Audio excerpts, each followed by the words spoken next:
Isso. São os 6 e pouco de aposentadoria, mais os 20 que a minha mulher recebia, que passou para 30, mas ela não recebeu nenhum de 30 porque morreu antes. Uhum. Mais ou menos, então, 26 mil, é isso? Não, pode dar 30 mil. 30 mil reais mensais. Tem mais porque tem doação para meus filhos. Uhum. É porque eu não tenho...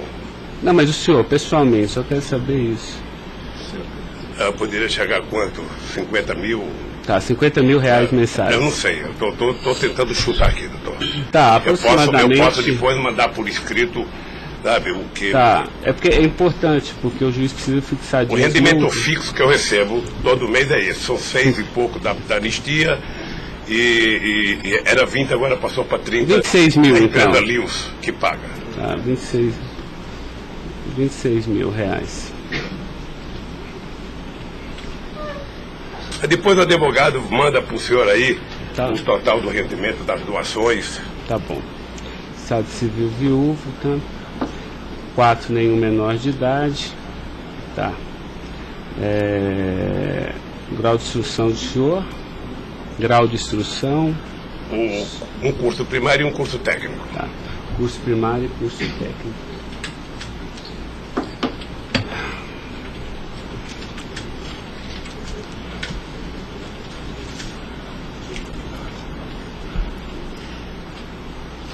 Me dê uma caneta aí, Caio, por favor.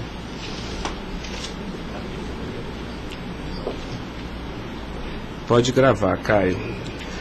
Senhor Luiz Inácio, eu vou pedir então ao senhor para responder agora as perguntas no microfone, porque a partir desse momento a audiência vai ser gravada, tá?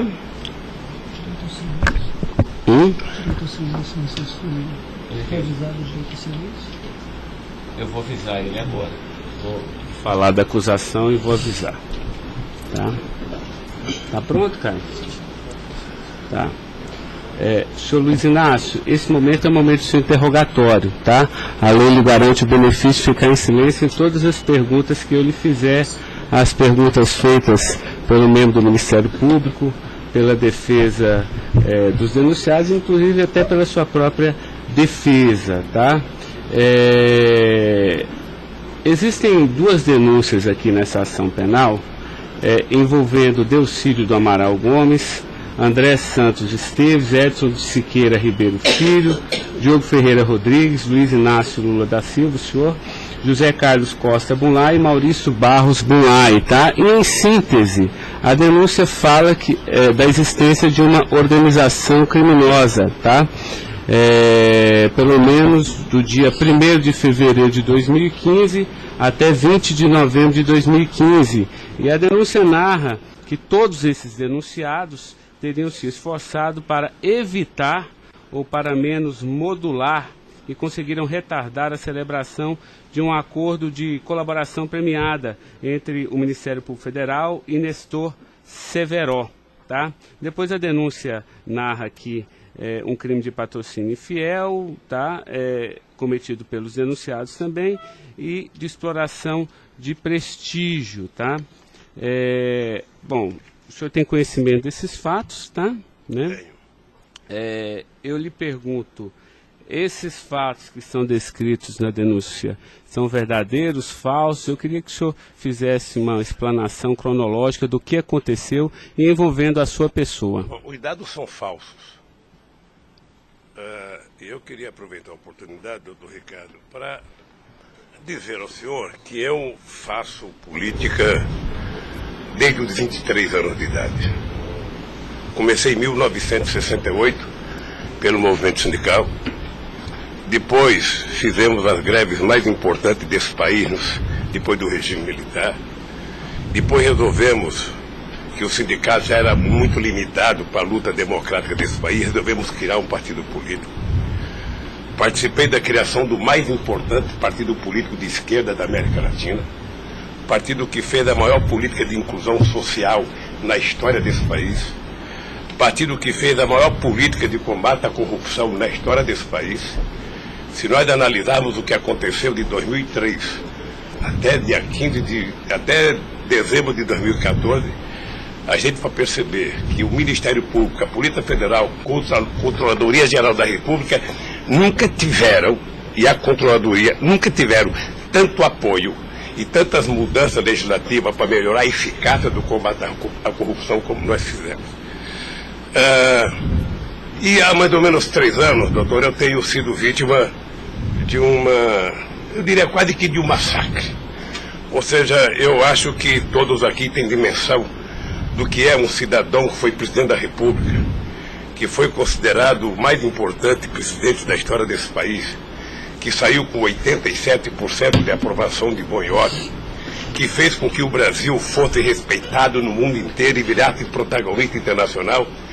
De repente é pego de surpresa por manchete de jornais, por notícias na televisão, todo dia, todo santo dia, no café da manhã, no almoço e na janta, alguém insinuando, tal empresário vai prestar uma delação e vai acusar o Lula, tal deputado vai prestar uma delação e vai acusar o Lula. Agora vão prender fulano, agora vão pegar o Lula. Agora vão pegar fulano e vai prender o Lula. Prenderam o Odebrecht, vai delatar o Lula. Prenderam o Aoete, vai delatar o Lula. Prenderam o Bunlai, vai delatar o Lula. Prenderam o Delfídio, vai delatar o Lula. Prenderam o Papa, vão delatar o Lula. Eu esperando pacientemente. Por isso eu estou muito, muito orgulhoso e prazeroso de estar aqui para poder, na frente de um juiz imparcial, contar a versão desse fato. Primeiro, me ofende profundamente a insinuação de que o PT é uma organização criminosa. Me ofende profundamente, porque é o mais importante partido criado nesse país, criado pelos trabalhadores, dirigido pelos trabalhadores, e que fez nesse país o que ninguém nunca fez. E combater a corrupção não é virtude, é uma obrigação moral e ética. E isso eu aprendi com uma mulher que nasceu e morreu analfabeta. Segundo, esse partido conseguiu fazer com que as instituições fossem fortalecidas. O Ministério Público tinha um apelido de engavetador. No meu governo, pela minha vocação sindical, eu fazia questão de fortalecer a corporação e indicar o representado pela instituição. A Polícia Federal, quantos processos eram engavetados, quantas pastas sumiram nesse país. No meu governo, a Polícia Federal tinha que fiscalizar, tinha que investigar, teve dinheiro para investimento em inteligência e os delegados sabem como é que eles foram valorizados. E eu dizia, só tem um jeito de ninguém ser pego nesse país, é ser honesto, é não fazer nada errado. Pois bem, a Controladoria Geral da República não existia. Era uma peça de ficção quando eu cheguei no governo. Eu coloquei primeiro o ministro Valdir Pires, ex-governador da Bahia, depois eu coloquei um juiz, o nosso amigo Jorge Arge, que quem conhece sabe que não brinca em serviço. E ele sabe que a ordem que ele receber é o seguinte, olha, tem que controlar e tem que fazer com que as pessoas saibam que honestidade não é mérito, é obrigação. Pois bem, e agora eu estou nessa... Só sabe o que é levantar todo dia, sabe, achando que a imprensa está na porta de casa porque eu vou ser preso? Ah, porque não sei quem delatou Lula vai ser preso, porque não sei quem delatou Lula vai ser preso. E eu tenho dito, eu duvido, antes, durante e depois, os que estão presos e os que vão ser presos, que tenha um empresário ou um político que tenha coragem de dizer que um dia me deu R$10, ou que tenha coragem de dizer que um dia o Lula pediu 5 centavos para ele. Eu não faço isso porque sou melhor do que os outros, não. Eu faço isso porque quem chegou à presidência da República como eu cheguei, depois de perder 3 eleições, não tinha o direito de errar. Fiquei 8 anos no meu mandato, doutor, 8 anos, sem ir num jantar, sem ir num aniversário, sem ir num casamento, exatamente para não dar pretexto de aparecer aqueles que vão tomar uma champanhe e vêm pedir um favor. E vem tirar fotografia com o celular para depois explorar essa fotografia. Eu fico orgulhoso de estar prestando depoimento e chateado por uma ilação feita nesse processo contra mim pelo senador Delfídio. Portanto, eu queria lhe dizer que eu estou aqui para responder toda e qualquer pergunta. Se tem um brasileiro nesse momento que quer a verdade e deseja a verdade nesse país, sou eu. Portanto, estou à inteira disposição para responder tudo e a todos do jeito que vocês perguntarem. Tá, adentrando então na peça acusatória, senhor Luiz Inácio, a denúncia narra aqui 7 fatos. Diz aqui que no dia 8/4/2015, o senhor reuniu-se com o Delcídio Amaral no Instituto Lula, em São Paulo, e o senhor teria exortado a Delcídio a adoção de medidas para a compra do silêncio de Nestor Severo, de forma a que o Nestor, não celebrasse o acordo de colaboração premiada com o Ministério Público Federal. Vamos por fatos, que eu acho que fica mais fácil, a gente faz o encadeamento temporal aqui da denúncia. Esse fato existiu, Delcídio foi lá, pediu para o senhor, o senhor teria pedido a ele para que ele intervisse e pudesse pelo menos ocultar fatos que pudesse relacionar o senhor José Carlos Bunlai, e ele diz mais, diz até que o senhor também teria pedido a ele, porque o senhor também teria envolvimento aqui com negócios escusos na Petrobras. Doutor, só tem um brasileiro que poderia ter medo de um depoimento do Severo, pela relação que tinha com ele, que é o Delcídio. Eu não tinha relação com o Severo. Portanto, eu não tive nenhuma preocupação com o depoimento de nenhum empresário, de nenhum diretor da Petrobras, porque não tem essa relação com eles. Portanto, o Delcídio contou uma inverdade nesse processo. Mas essa reunião existiu? Deve ter tido muitas reuniões com o Delcídio. Ele era senador da República, era líder do governo, nós conversamos muitas vezes em São Paulo e em Brasília. E com outros deputados. Lá no Instituto Lula. Várias vezes o Delcídio esteve lá. Várias vezes. Ok. Eu iria perguntar por fatos aqui, mas assim, pelo que o senhor está falando, senhor, ele teve lá, o senhor admite que conversou com ele, mas não houve essa conversa para adoção de medidas, o senhor teria pedido para ele, porque o senhor, José Carlos Bunlai é amigo do senhor. Doutor Ricardo, deixa eu dizer uma coisa. Eu não tenho nenhuma razão para ter qualquer problema com o depoimento do Severo. Mas nenhuma razão. Não o conheço, não tive convivência com ele. Portanto, o depoimento do Severo era um problema para o Delcídio e não para mim, que teve uma convivência com ele ainda no governo anterior, antes do meu governo, quando foi diretor de óleo e gás da Petrobras. Não foi comigo. Tá, não surgiu essa conversa, então. Não surgiu, não se tocou. Se o senhor falar da Lava Jato? Doutor, da Lava Jato, hoje no Brasil, a gente fala no café, no almoço, na janta e ainda depois da novela. Mas não Porque só passa isso na televisão. Mas não se tocou no nome do Severo. Não tocou no nome. E muito menos no nome do Bunlai. Sabe, de que foi pedido coisa para o Bunlai. É um absurdo. É um absurdo. Eu não sei o que o Delcídio esperou fazer com isso. Certamente, depois de preso alguns dias, as pessoas começam a encontrar um jeito de sair da cadeia e resolve jogar a culpa em cima dos outros. Como é que o senhor reagiu quando ele foi preso?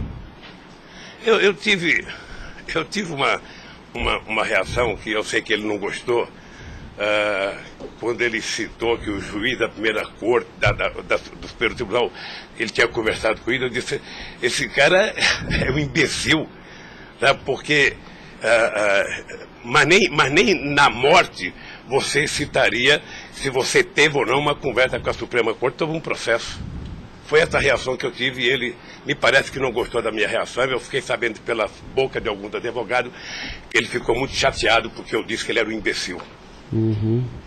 Eu não quis ofendê-lo, apenas achei que a atitude foi equivocada.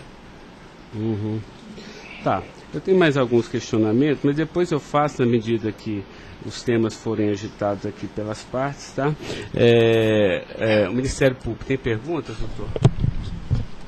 Bom dia.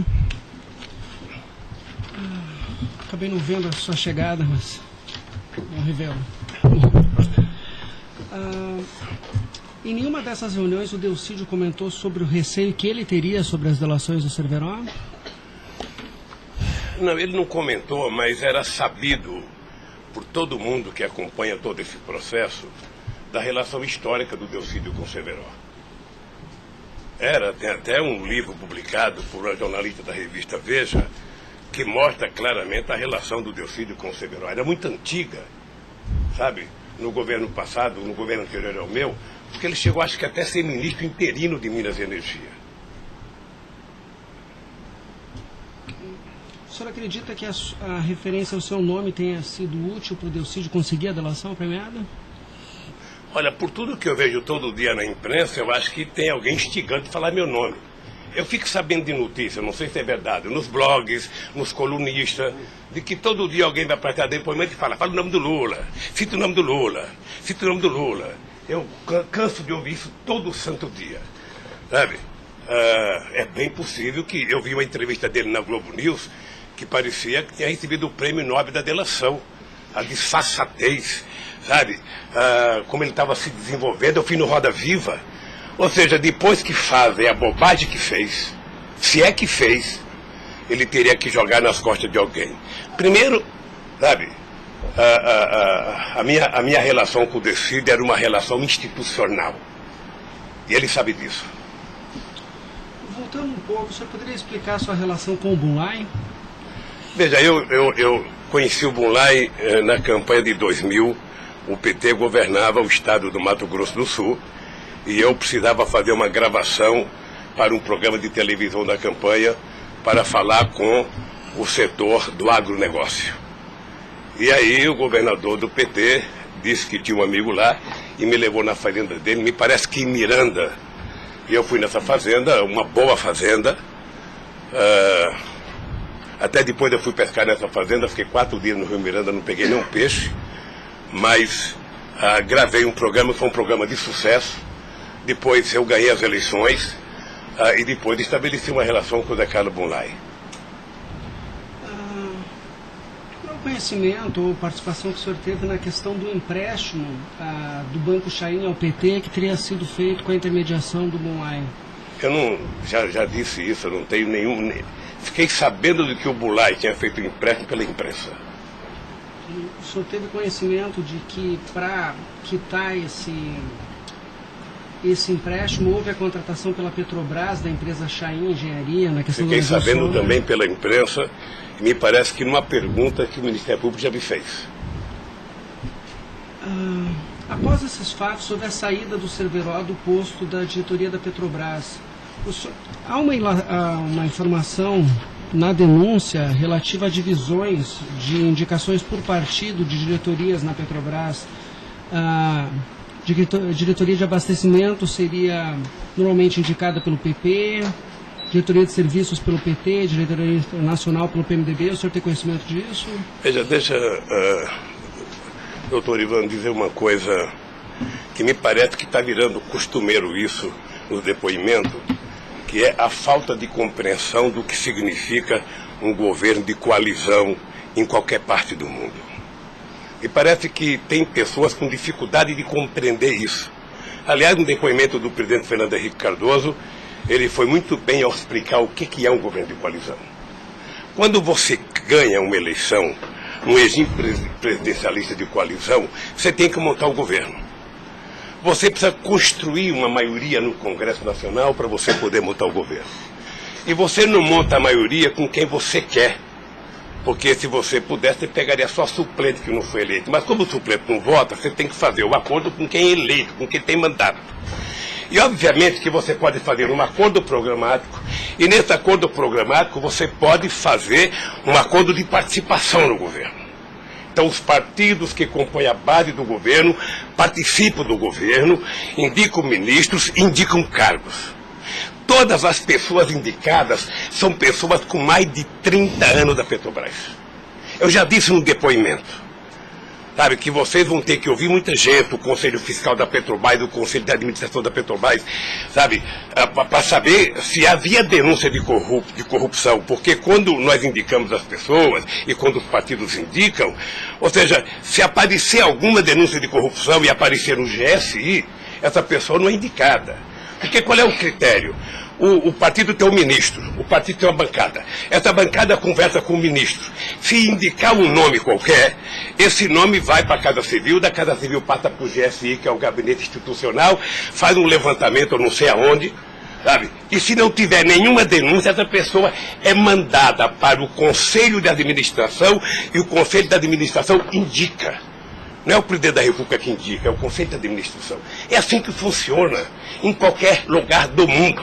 Ex-presidente, mas só uma questão relativa a isso. Existe um vídeo no YouTube em que o senhor está inaugurando uma plataforma que o senhor realmente fala que no seu governo a Petrobras se tornou mais transparente e que o senhor participava mais das decisões da Petrobras. É de uma plataforma em Angra dos Reis, isso foi em 2010. Então, deixa, doutor. Aí eu estou lhe perguntando para o senhor explicar. O senhor se lembra desse discurso? Eu sei que é muita coisa, mas eu estou até com um vídeo aqui e eu queria lhe perguntar isso. Senão a gente pode até passar. É que a imprensa dizia que eu vivia fazendo assembleia. Eu fui o presidente que certamente mais visitei a Petrobras. Eu fui o presidente que decidi no governo e com a Petrobras de que era importante que a gente recuperasse o poder de construção de plataforma da Petrobras para a gente não importar da Coreia ou da China, que era preciso criar uma indústria petrolífera forte no Brasil. Por isso é que nós aprovamos a Lei de Conteúdo Nacional. 65% de tudo que fosse construído de plataforma sonda teria que ser feita no Brasil, para a gente ter uma política industrial, para a gente definir uma política de engenharia, de ciência e tecnologia, porque o Brasil é um país grande, o Brasil não pode ser um serviçal, o país não é uma republiqueta. Este país poderia produzir e atender toda a América Latina e atender toda a África que margeia o rio chamado Atlântico. Lamentavelmente...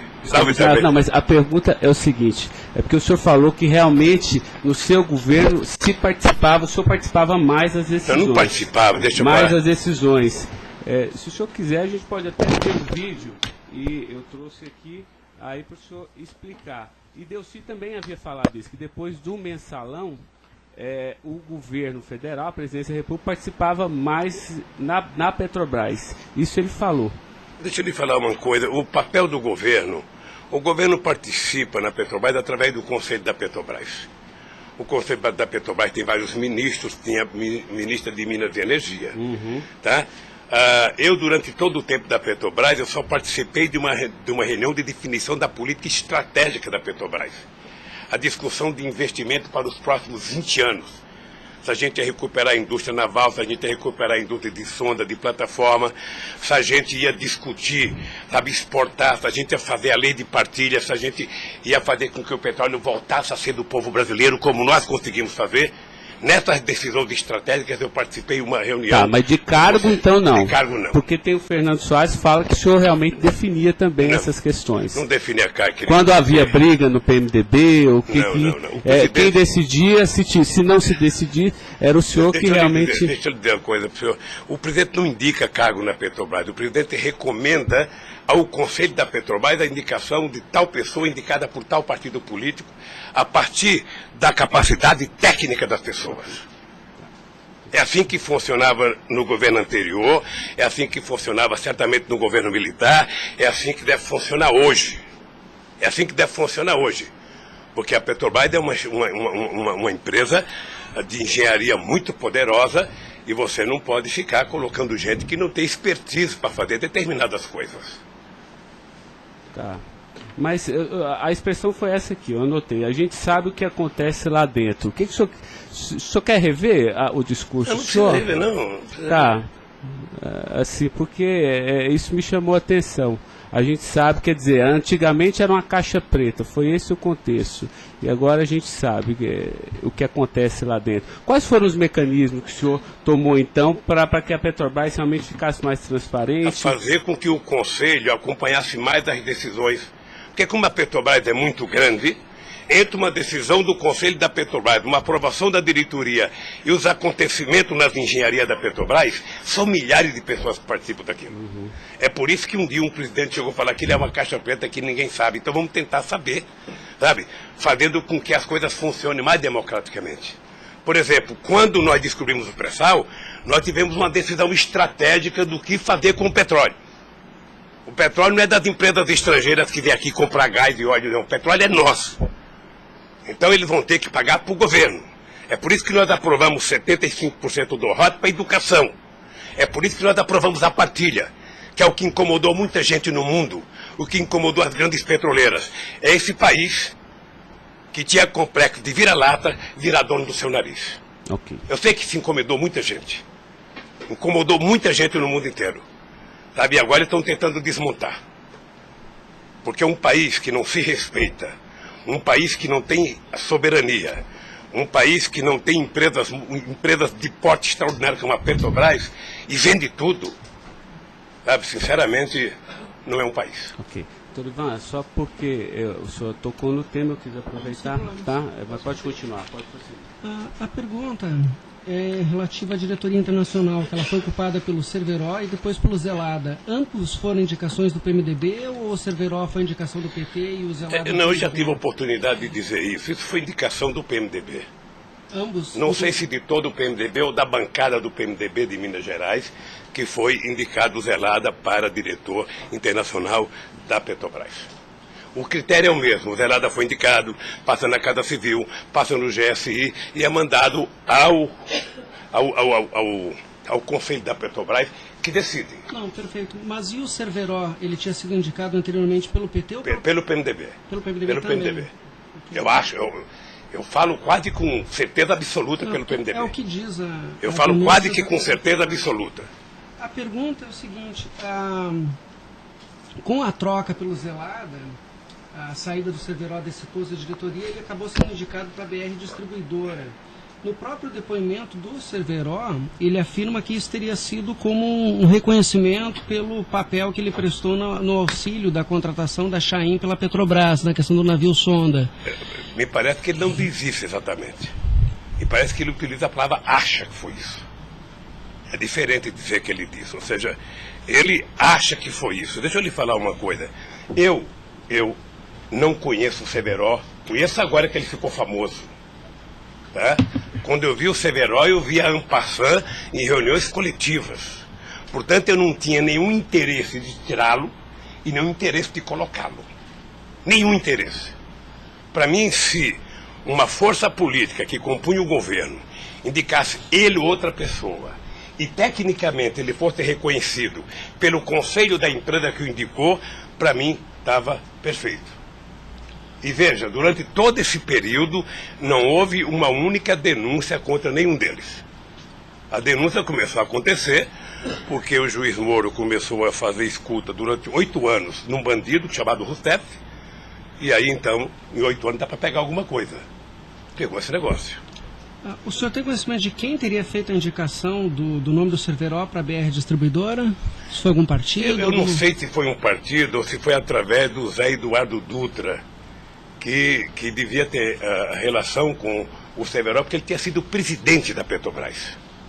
Ele deixou de ser presidente da Petrobras e foi ser presidente da BR.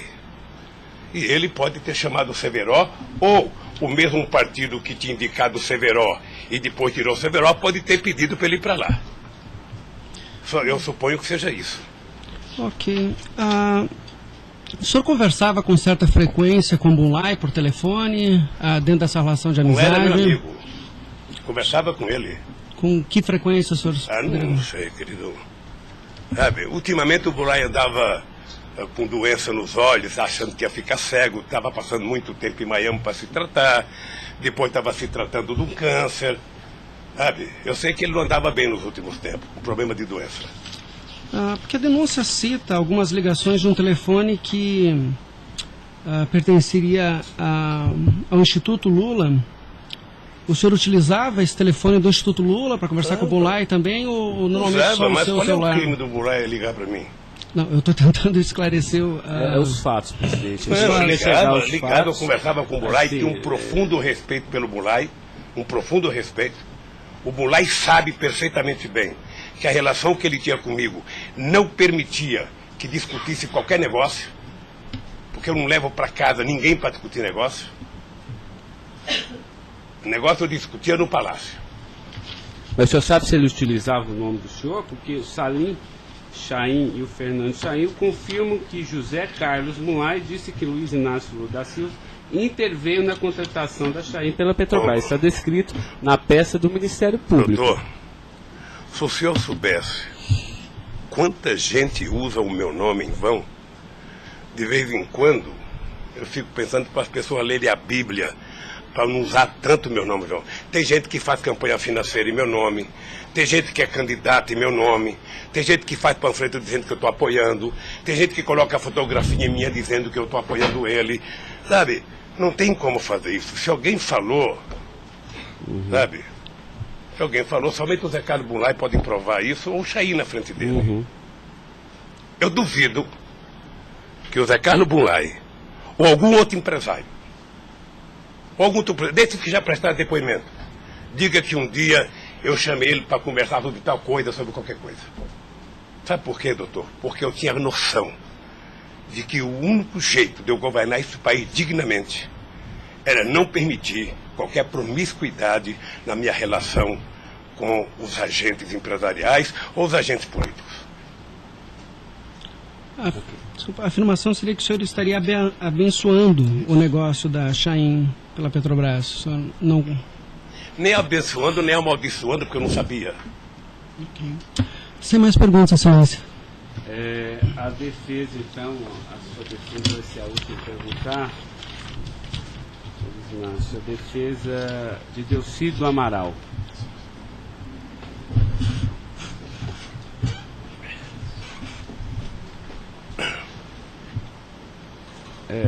Doutor, alguém vai ter que sair para ele perguntar, tá?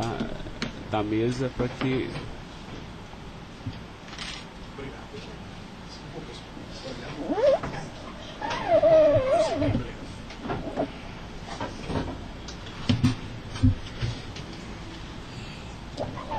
Bom dia. Bom dia. O senhor já mencionou que, de sua parte, não haveria nenhum receio na delação de Nestor Cerveró. A indagação que eu faço é se, da parte de Bunlai, seu amigo, se ele lhe confidenciou algum receio da delação do Cerveró. Nunca. Nunca. Nunca. Ele mencionou se conhecia o Cerveró? Quem, o Bunlai? O Bunlai. Não, nunca falou comigo do Cerveró. Nunca? Nunca falou comigo do Cerveró. Nem tampouco o senhor soube se ele... Quem falava comigo do Cerveró era o Delcídio. Que era amigo do Cerveró. Amigo do filho do Cerveró. Perfeito. O senhor tem conhecimento se a delação do Nestor Cerveró foi utilizada como um dos fundamentos para a condenação do senhor Bunlai? Não tenho. Não tem conhecimento. Não tenho. Tá certo. Eram só essas as indagações. Excelência, muito obrigado. Obrigado, senhor ex-presidente. A defesa de André Esteves tem questionamentos? Não tem? A defesa de Edson Siqueira Ribeiro Filho.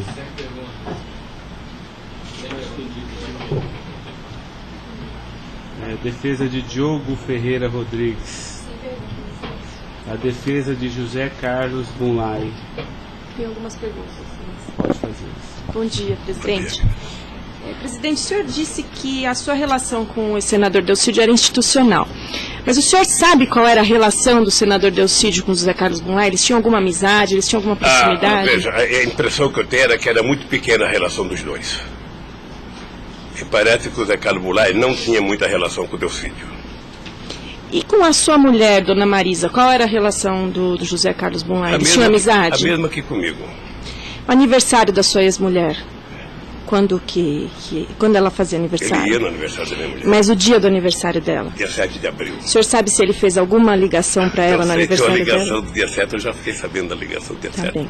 É o mínimo que eu esperava dele, é que ele ligasse para ela para dar os parabéns. É só isso, obrigada. Tem alguma pergunta? Tá. A defesa de Maurício Bunlai. Sem questionamentos. A defesa de Luiz Inácio Lula da Silva. Sem perguntas, excelência. Tá. Só mais uma questão, senhor Luiz Inácio. A denúncia sempre fala do Instituto Lula. Eu queria que o senhor falasse um pouquinho a finalidade do Instituto Lula. Eu tirei pelo site a missão. Me parece que o senhor desenvolve projetos na África também, né, com finalidade de erradicação da extrema pobreza, da fome, acesso à educação, promoção da igualdade, mas também é um local que o senhor também chama as pessoas para discutir política. Delcídio falou que o senhor o convidou para ir lá quando ele era líder do governo.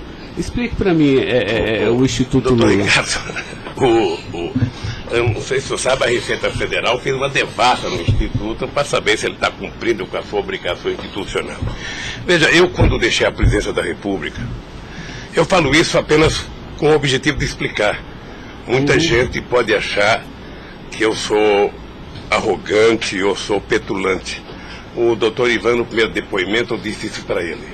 Mas ou seja, crime, viu? quando eu deixei a presidência da República, por conta do povo brasileiro, eu tinha sido o presidente, quase que o presidente mais importante do mundo nos 10 primeiros anos do século XXI. Esse país virou protagonista internacional. Esse país passou a participar do G8, coisa que nunca participava. Esse país ajudou a construir o G20. Esse país participava do BRICS com muita importância. Esse país participava do IBAS entre Brasil, África do Sul e Índia. Esse Brasil criou a Unasul, criou a CELAC, onde pela primeira vez a gente fazia uma reunião da América Latina sem participação dos Estados americanos. Esse país não deixou a ALCA entrar aqui. Esse país construiu o Conselho Nacional de Defesa para se contrapor à 4ª Frota Americana, depois que nós conseguimos o pré-sal, que eles reinauguraram a 4ª Frota. Nós criamos o Conselho de Defesa. Então, nós fizemos a maior política de inclusão social da história desse país. 36 milhões de pessoas saíram da extrema pobreza e 40 milhões ascenderam à classe média. Isso é uma Argentina, isso é uma Colômbia. A bancarização do povo pobre foi com 70 milhões de pessoas entraram no sistema financeiro. É uma Colômbia e uma Argentina junto. Tudo isso em 12 anos. Olha, eu saí da presidência e eu queria fazer com que a América Latina e a África adotassem as políticas públicas que nós adotamos no Brasil. O programa Luz para Todos. O programa PA, que era a compra de alimento para o pequeno produtor. O Minha Casa Minha Vida. O Bolsa Família. O aumento do salário mínimo. Durante 12 anos, todos os funcionários públicos tiveram aumento nesse país. Houve reajuste de carreira, houve aumento do salário mínimo. Aumentamos as exportações, aumentamos o mercado interno, numa demonstração de que o pobre não era problema. O pobre era a solução. Eu gostava de ir para a África para dizer para os presidentes. Uma vez até fiquei com medo de Angola. Porque eu, depois da minha palestra, eu me dei conta da quantidade de general que tinha lá dentro. E eu falei o seguinte, é preciso diminuir o dinheiro das Forças Armadas e colocar dinheiro para os pobres. Porque o pobre não entra no orçamento. O Poder Judiciário entra, porque tem poder de pressão. Os sindicatos organizados entram. Sabe? Todo mundo entra, o pobre não entra. O pobre está lá, desgraçado, abandonado, ninguém olha por ele. Agora, coloque ele no orçamento. Deixa ele começar a ir no shopping. Deixa ele começar a comprar carne, comprar iogurte, comprar meia, comprar sapato. Nesse país ficava incomodado porque pobre comprava dentadura com o dinheiro que a gente dava do Bolsa Família. E eu queria ensinar isso, eu queria ensinar as pessoas a compreenderem que o pobre no Brasil e no mundo seria a solução se a gente desse a ele o mínimo necessário. Foi por isso que eu não quis criar um ONG. Criei um instituto para poder viajar o mundo tentando mostrar o exemplo do que esse país fez em tão pouco tempo. Mas o que Delcídio, porque ele disse aqui que algumas vezes o senhor chamou ele lá. Em que ele se encaixa aí? É que eu não sabia, doutor. Porque sabia, assim, realmente, eu entendi, a política está de acordo com o estatuto aqui do Instituto Lula, mas assim, por que o senhor chamou ele lá? Ele falou assim, muitas vezes o presidente Lula, e de vez em quando eu ia com cortesia também. Deixa eu lhe falar, ele foi muitas vezes conversar comigo, ele era líder do governo, como outros senadores foram conversar comigo. Cada vez que o Delcídio ia no hospital sírio-libanês fazer um check-up ou uma consulta, ele falava, presidente, eu estou aqui no Sírio, eu posso passar aí? Passo, meu filho. Mas o senhor não tratava dessas questões do Instituto? Discutia desde Flamengo, abaixo da Gama, Corinthians, Palmeiras, porque quando duas pessoas se encontram, conversa-se tudo. Mas não era política institucional do Instituto, isso que eu estou perguntando. Não era política institucional do Instituto, é que eu talvez tenha cometido erro, sabe, que eu deveria ter alugado uma sede do lado. E quando eu discuti esse instituto, ficava numa cadeira, quando eu discutia outra coisa, mudava para outra cadeira. Eu achei desnecessário. Eu achei que a civilização não exigiria essa burocracia toda, porque isso é uma coisa de burocracia. Eu sou o mesmo ser humano, eu sou presidente de honra do PT, eu sou ex-presidente da República, eu era presidente de honra do Instituto. Eu não decidi as coisas pelo Instituto. O Instituto tem uma diretoria. Eu apenas estava lá, eu era a figurinha carimbada do Instituto. Era para ele fazer merchandising. Aqui o Lula. Vai conversar com o Bill Clinton, fala com o Lula. Vai conversar com o Tony Blair, fala com o Lula. Vai conversar com o Chirac, fala com o Lula. Vai conversar com o Angela Merkel, fala com o Lula. Sabe, eu tive o prazer, doutor Cláudio, de ser o ex-presidente da República, que em todas as viagens do mundo que eu fiz, depois de deixar a presidência, era recebido pelos presidentes. Esse era o status quo do Brasil. Hoje nós estamos numa situação em que o presidente não tem coragem na Bolívia. Então o país, que era um motivo de orgulho, virou um motivo da tristeza. Pela pequenez que esse país tomou dimensão nos últimos anos. Não, eu não estou emitindo nenhum juízo de valor, mas assim, o que eu quero saber é assim, o senhor também chamava pessoas como o líder do Delcídio para conversar sobre outros assuntos. Chamava dirigente sindical, chamava gente do LGBT, chamava negro, chamava índio, chamava todo mundo. Isso. Ali, eu vou dizer uma coisa, sabe qual é o apelido do Instituto? Sabe? Não sei, nunca fui. Posto Ipiranga. Lamentavelmente é assim. Mas não é por causa do Instituto, é por causa do personagem. Sabe? Então todo mundo fala, tem problema em tal lugar? Posto Ipiranga. Tem problema em tal lugar? Posto Ipiranga. E sabe que eu tenho orgulho disso. Eu tenho muito orgulho de fazer 36 anos que eu deixei o movimento sindical e ainda sou amigo de todos os sindicalistas, de todas as correntes, da Força Sindical à CUT. Sou amigo de todos os partidos políticos. Então, se isso é um pecado, se isso é um erro jurídico, se isso incomoda o Ministério Público, a Polícia Federal, sei lá quem, eu vou alugar uma salinha na porta e sento lá e atendo e vou deixar em paz, porque não é possível. Não é possível, sinceramente, doutor, sinceramente, eu quero lhe agradecer a oportunidade de vir prestar esse depoimento. Eu estou com muita coisa na garganta para falar. Eu estou cansado de ver procurador dizer que não precisa de prova, que ele tem convicção. De juiz dizer, eu não preciso de prova, eu tenho fé, vou voltar com fé. Eu quero provas, alguém tem que dizer, qual é o crime que eu cometi, aonde que eu cometi. Chamar o PT de organização criminosa, se dependesse de mim, cada deputado do PT, cada vereador do PT, cada militante, abrir um processo para quem dizer provar qual é a quadrilha. Porque eu estou cansado, doutor. 71 anos de vida, eu cansei.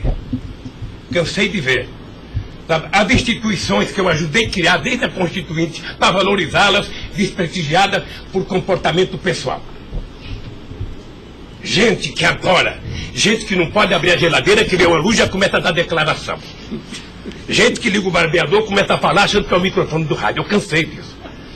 Eu sempre valorizei o Ministério Público. Eu sempre valorizei a Polícia Federal. E sempre valorizei o Poder Judiciário. Os ministros podem lhe dizer. Eu indiquei quase todos. Nunca pedi para eles um favor pessoal. E não peço. Porque a instituição tem que ser forte, não para me ajudar, para garantir a democracia desse país. Lamentavelmente, tem pessoas que não pensam assim. Eu, quando vejo um jovem procurador ir para a televisão falar 1h30 e depois dizer, não me peçam provas, eu tenho convicção, não dá, doutor. Não dá para aceitar isso como uma coisa séria nesse país que está jogando a cada vez mais a oportunidade de se transformar num país grande. Nós quase chegamos a ser a 5ª economia mundial. Quase chegamos. Por mediocridade não chegamos. Então eu lamento profundamente. Eu gostaria que meu depoimento fosse tudo numa semana só. Para mim poder desvendar os mistérios todos. E acabar com essa hipocrisia. Fulano vai prestar depoimento, fulano vai delatar, fulano vai não ter das contas, fulano, e o Lula vai ser citado. Quem sabe está na hora de chamar o dono da Globo, da Record, da Bandeirantes para prestar depoimento para ver se eles me delatam. Porque o que eles dizem que vão me delatar, eu duvido que tenham coragem de me delatar, porque não tem nenhuma prova e nunca conversaram comigo sobre qualquer crime. Doutor, eu aprendi a andar de cabeça erguida. E sabe que custa muito. Para quem nasce na elite, não precisa nada. Mas para quem vem lá de baixo, sabe, não deixar ninguém colocar cangaia no seu pescoço, não é fácil. Esses dias eu sei de uma história, de um depoimento, de um processo que eu abri contra uma jornalista, até vou contar isso que ninguém sabe aqui. E eu acusei uma jornalista que falou em qualquer país democrático do mundo, ela seria presa, porque ela falou de um presidente da República. E ela foi prestar julgamento. E a advogada, acho que a nossa advogada, me chamou de doutor. Aí o juiz começou a rir. Ah, mas ele não é doutor? Ele não é doutor? Como é que você chama ele de doutor? Não, estou chamando dele de doutor porque ele tem vários diplomas de doutor honoris causa. O juiz deu uma gargalhada e pouco tempo depois inocentou a jornalista. Eu vou recorrer até a Suprema Corte. Aos 71 anos eu não sei quanto tempo de vida que eu tenho, mas eu tenho fé em Deus de ver essa jornalista ser julgada. Porque, em nome da liberdade de imprensa, ninguém pode avacalhar a vida dos outros. Ninguém pode. E o que eu estou vendo nesse processo? Tem gente que acha que eu sou contra a Lava Jato. Pelo contrário. Pelo contrário. Eu quero que a Lava Jato vá a fundo para ver se acaba com corrupção. O que eu sou contra é tentar criminalizar a pessoa pela imprensa e não pelos autos do processo.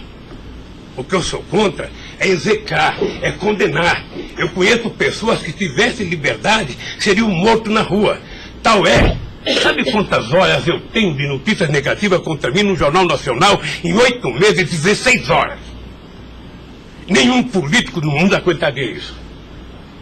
E eu vou matá-los de raiva, porque toda pesquisa vai aparecer na frente. Para eles saberem que nem sempre eles podem brincar com as pessoas. Sabe? Então o juiz, o promotor, o delegado, não tem que ficar fazendo, sabe, pirotecnia com as pessoas. A primeira apura, investigue e condene. Quando condenar, bote na cadeia. E acabou. Sabe, não é tirando fotografia de criança, mostrando casa, mostrando não sei das quantas, inventando mentiras, inventando ilações. Então, quero lhe dizer que o senhor está diante de um homem que está disposto a prestar tantos quantos depoimentos for necessário. E quero que todo mundo saiba, se tem um brasileiro que quer a verdade nesse país, sou eu. E não me venham com mentiras ou com ilações. Porque um cidadão que nasce no Nordeste e não morre de fome até os 5 anos de idade, não tem medo de cara feia. Eu quero defender a minha honra, que é o valor mais importante que eu tenho. Então eu quero lhe agradecer esse depoimento e a liberdade de poder dizer essas coisas que eu até agora não tinha falado, mas eu cansei, eu vou falar. Então, Luiz Inácio, o momento é do senhor, tá? A sua defesa, o senhor tem todo o direito de falar. Só mais uma questão para a gente encerrar, acho que ninguém tem mais questionamentos. O presidente do Instituto Lula, na época, em 2015, era o doutor Paulo Okamoto. Ele não participava de nenhuma reunião, assim, com o senhor, às vezes, ou participava, ou era bem informal, como o senhor disse? Eu sou um pouco relaxado, sabe? Porque Delcídio disse aqui que as reuniões eram somente ele e o senhor, que as coisas era só... Não ficava ninguém na sala. É isso? O senhor confirma isso? Eu tenho pelo Delcídio, eu não vou levar muito a sério o que ele disse. Tá? Mas deixa eu falar, eu aqui, quando eu era presidente da República, eu brigava com a minha assessoria que achava que eu tinha que ter uma liturgia. A liturgia é importante, presidente. Você não pode andar no corredor abraçando as pessoas. A porta não pode ficar aberta, sabe? Então, no Instituto, sabe, tem hora que a conversa é pessoal, tem hora que entra 10 pessoas, 5 pessoas, 6 pessoas, 4 pessoas. Mas de total transparência, é isso que o senhor quer falar? Quando uma conversa sigilosa, eu faço uma conversa sigilosa, sabe? Ok. Tá bom. Agradeço a presença do senhor para esclarecer os fatos, tá? Ninguém tem mais questionamentos, então está encerrado, tá encerrada a audiência. Na fase do 400...